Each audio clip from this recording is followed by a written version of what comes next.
Good afternoon, y'all. Welcome back to Daddy Dutch Barbecue. Today, St. Louis style ribs on the GMG Jim Bowie. I know you've probably seen them done before. I'm going to do a no wrap rib recipe today, and we're actually going to use one rack. We're not using any binder. And on the other one, I found Raspberry Chipotle Tabasco sauce. Okay, now this is opened. I have tried it. This is sweet as can be. What I'm actually wanting to do is I'm going to use it as a binder on one of the two racks here behind me.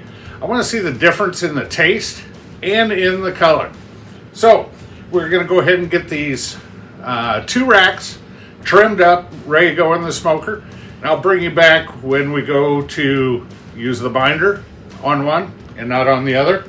And of course, we're using Uncle Steve Shake Competition Pig Shake. Now you'll see two different bottles back here. Same thing.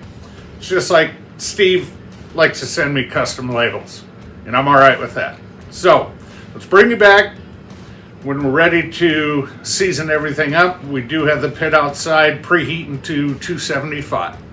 So we'll see you in a minute.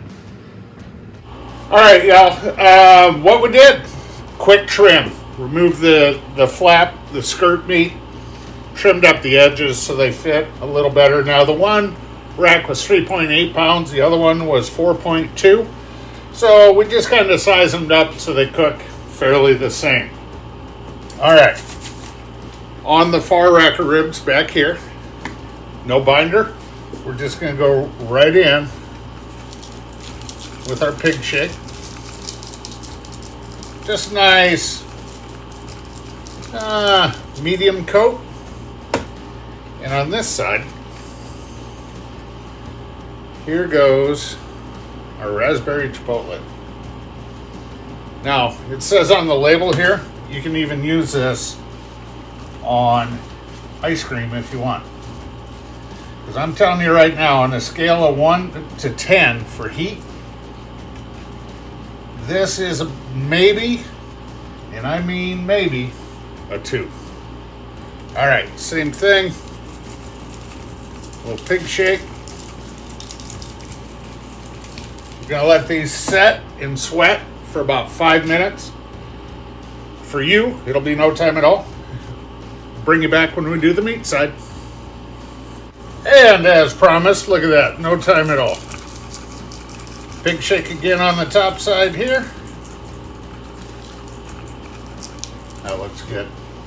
Now we're not injecting these, anything like that. This is just a good old backyard eater rib. In fact, I got a couple people from church that are waiting for this. So let's get this spread around good. I did trim some of the fat off here. It was a little heavy. So, all right. And another coating of pig shake. Okay, we're gonna let these set 10 minutes. I'll bring you back when we're out at the pellet cooker.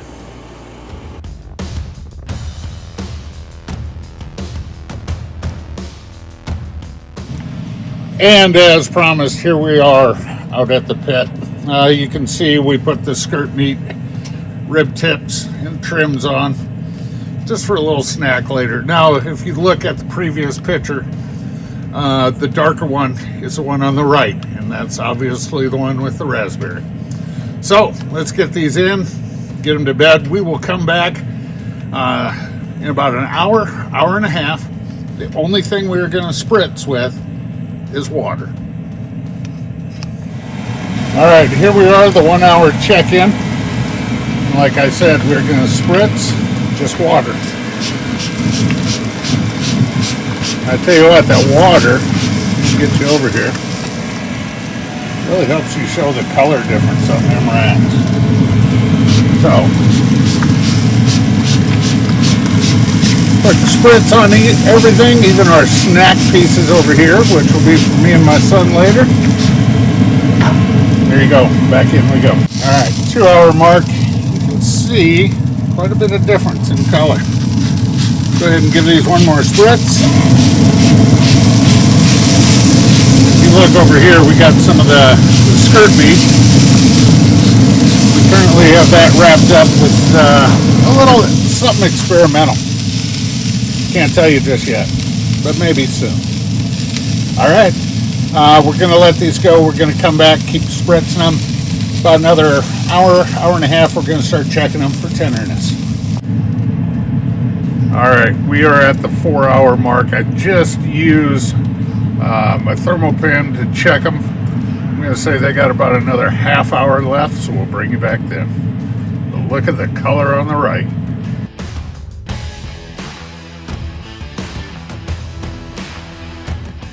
All right, we have the ribs in here resting.